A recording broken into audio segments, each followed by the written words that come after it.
Bienvenidos a En el Nombre de la Ciencia, la serie de videos en la que te contaremos acerca de experimentos científicos, médicos e inventores que llegaron a hacer avances en el área de la ciencia o la tecnología sumamente interesantes y significativos, o que por el contrario llegaron demasiado lejos. El 21 de diciembre de 1898, Pierre y Marie Curie marcaron un hito trascendental en el campo de la ciencia.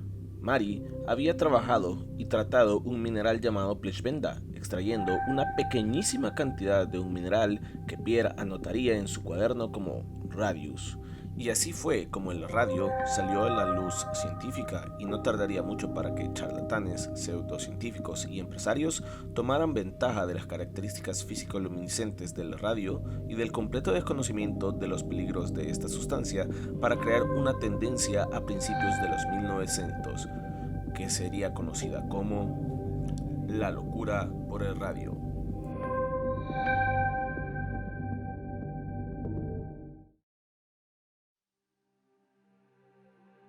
Volvamos brevemente al momento en el que los Curie se dieron cuenta que habían descubierto un nuevo elemento. Los Curie habían estado trabajando por un tiempo dos frentes. Por un lado, trabajaban en el reconocimiento de algo conocido como rayos Becquerel, los cuales eran radiaciones de naturaleza desconocida emitidas espontáneamente por metales como el uranio. Por otra parte, el 13 de julio de 1898, esta investigación dio pie al descubrimiento de un metal desconocido, al que decidieron llamar polonio, basándose en el nombre del país de origen de Marie. El segundo frente, aunque siempre sobre la misma línea, era la investigación sobre un mineral llamado pechblenda. El pechblenda es una mezcla compleja de varios minerales, siendo el principal de ellos el óxido de uranio. La cuestión es que, trabajando sobre este mineral, Madame Curie llegó a extraer pequeñas cantidades de radio. La cantidad era tan pequeñísima que el químico Eugène Antoine de Marcaille, un científico francés que colaboró con los Curie en la investigación sobre la radioactividad, utilizando una técnica llamada espectroscopía, logró identificar que en efecto era una nueva sustancia. Solo por si existe la duda de qué es la espectroscopía es la técnica de análisis que estudia la interacción de la luz con la materia. Entonces, de manera básica y sencilla, la espectroscopía permite que por medio de la luz se pueda identificar una sustancia por cómo ésta se comporta al reflejarse o absorberse en una sustancia determinada.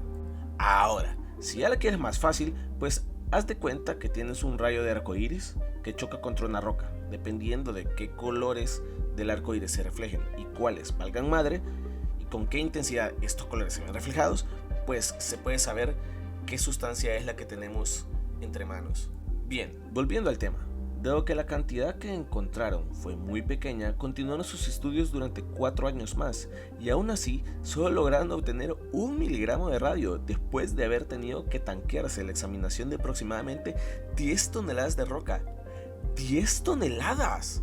O sea, es como si viniera un camionceto de esos llamados volquetas y te arrojara una piedresota, y viene el dueño y te dijera: mira, dentro de esa roca hay una sorpresa, pícale y si la encuentras pues es tuya.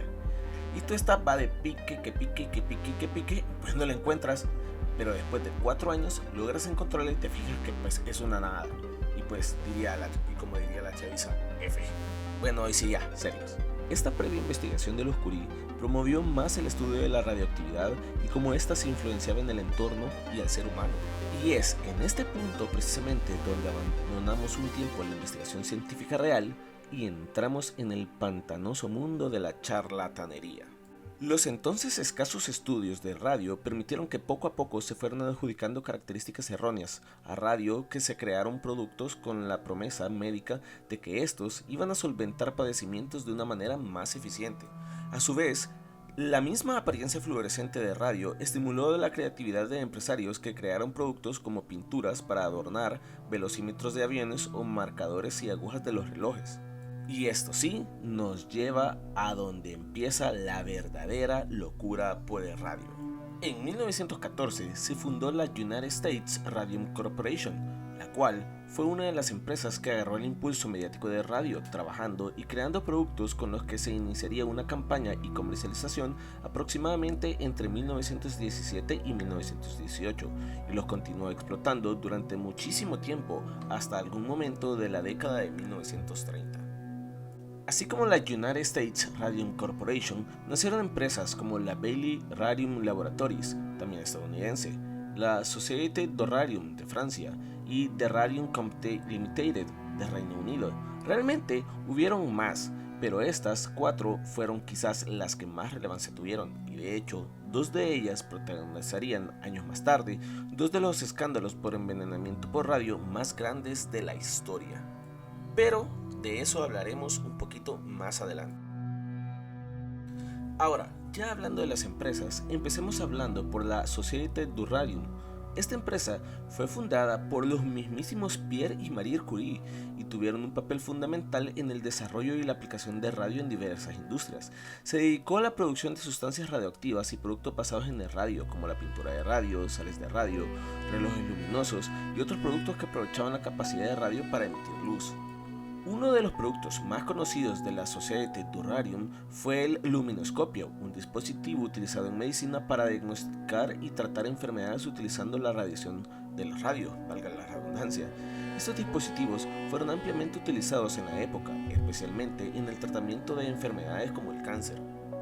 La empresa también colaboró con instituciones de investigación y hospitales para avanzar en la aplicación médica de radio. Pierre Curie, junto con otros científicos, realizó investigaciones sobre las propiedades de radio y sus posibles aplicaciones terapéuticas. Sin embargo, a medida que se descubrían los efectos perjudiciales de la radio en la salud, especialmente en relación con la radiación ionizante, la percepción de radio cambió drásticamente. Los casos de envenenamiento y enfermedades graves relacionadas a la explotación de radio, como los casos de las chicas de radio y otros trabajadores en la industria, llevaron a una mayor regulación y control en el uso y la manipulación de radio. Estos mismos eventos llevaron a que la Société du Radium finalmente cerrara sus operaciones en la década de 1930. Luego tenemos a The Radium Company Limited, que fue una empresa británica fundada en 1913 con sede en Londres.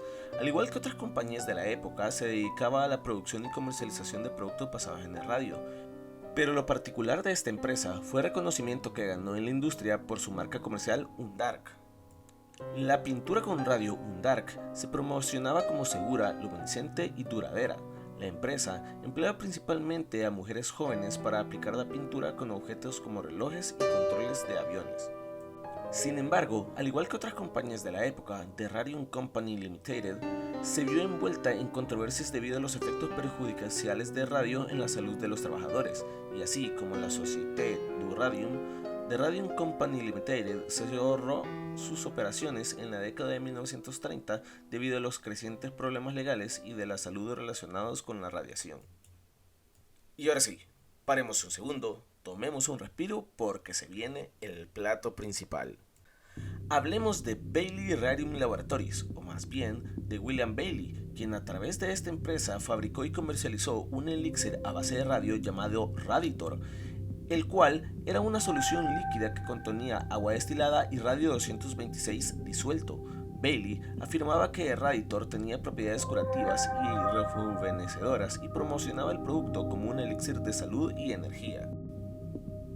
Se recomendaba tomar pequeñas dosis diarias de Raditor para diversos fines, como aumentar la energía, mejorar el bienestar general y aliviar diferentes afecciones. Bailey comenzó a comercializar el Raditor en el año 1918 y siguió siendo comercializado hasta aproximadamente 1932, donde ocurrió uno de los casos más escandalosos de contaminación por radio, el caso de Evan Byers. Evan Byers fue un atleta y empresario estadounidense que cayó en la trampa del Raditor, el cual llegó a consumirlo regularmente. A pesar de las advertencias sobre los riesgos del consumo de los productos de radio, Byers ignoró todas las señales de advertencia y continuó consumiendo grandes cantidades de elixir durante varios años. Como resultado, desarrolló graves problemas de salud, incluyendo la pérdida de dientes, deformidades óseas, a tal punto que terminó perdiendo la mandíbula y finalmente, como podría esperarse, terminaría perdiendo la vida en 1932. El caso de Byers llamó la atención pública y se convirtió en un caso destacado que ayudó a aumentar la conciencia sobre los peligros de los productos de radio y la radiación en general. Aún con este escándalo, el radio seguiría con fuerza, porque al fin y al caso era un caso particular. O sea, me refiero a que era un solo caso, una sola persona. Esto nos lleva al último y quizás el escándalo más grande de la época. Hablemos de las chicas del radio y la United States Radio Corporation. Durante la década de 1910 y a principios de la década de 1920, estas mujeres fueron empleadas para pintar diales de relojes con una pintura luminiscente que contenía radio 226 para pintar los pequeños números y marcadores de diales. Las mujeres usaban pinceles finos y a menudo chupaban las puntas de los pinceles para obtener una punta más precisa. Esto llevó a la ingesta directa de la pintura radiactiva.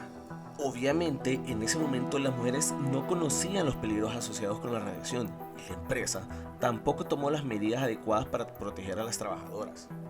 A medida que el tiempo pasaba, muchas de estas mujeres comenzaron a experimentar problemas de salud graves, incluyendo dolorosas fracturas óseas, anemia, pérdida de dientes y tumores malignos.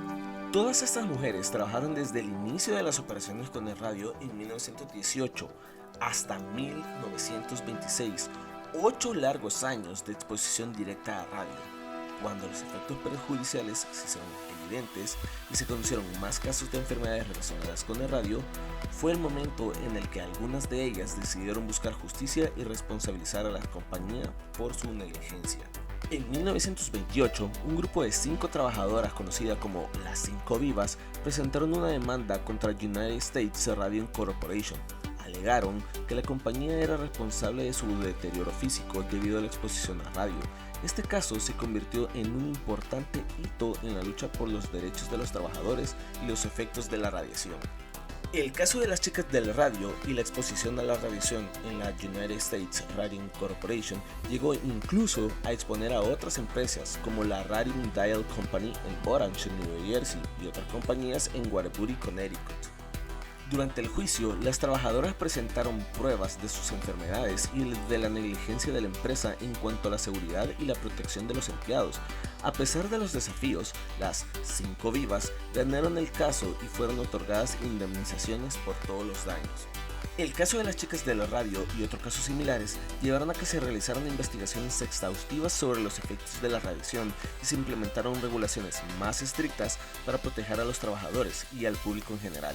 Las autoridades de salud y la seguridad en muchos países revisaron y fortalecieron las medidas de protección radiológica y establecieron límites de exposición seguros. Ahora bien, regresemos al inicio de todo. ¿Qué pasó con el radio y su investigación? ¿Qué pasó con todo eso?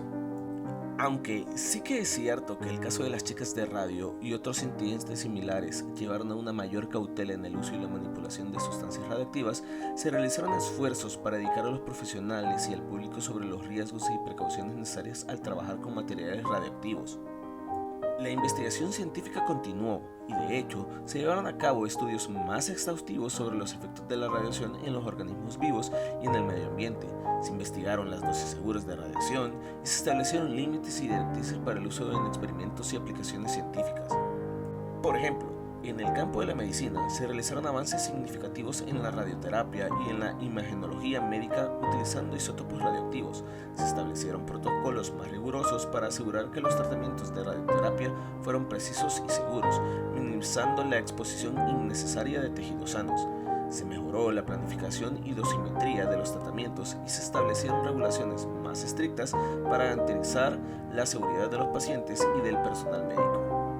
En la industria se implementaron medidas más estrictas de protección radiológica en los lugares de trabajo, donde se manejan materiales radioactivos. Se establecieron límites de exposición y se promovió el uso de equipos de protección personal adecuados para minimizar los riesgos para los trabajadores. Se desarrollaron y se mejoraron técnicas de monitoreo y de control de la radiación para garantizar la seguridad de todos los entornos laborales.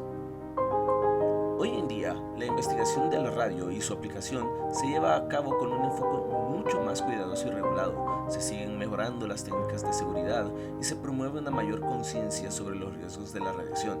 Existen organismos reguladores y normativas internacionales que supervisan y establecen estándares de seguridad en relación con el uso de los materiales radiactivos.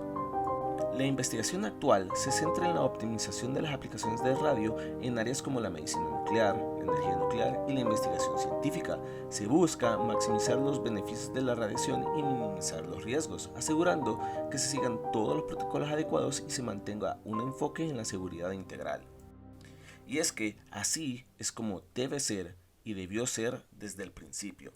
Sin embargo, aquí es donde entra un debate que nunca quiere ser discutido.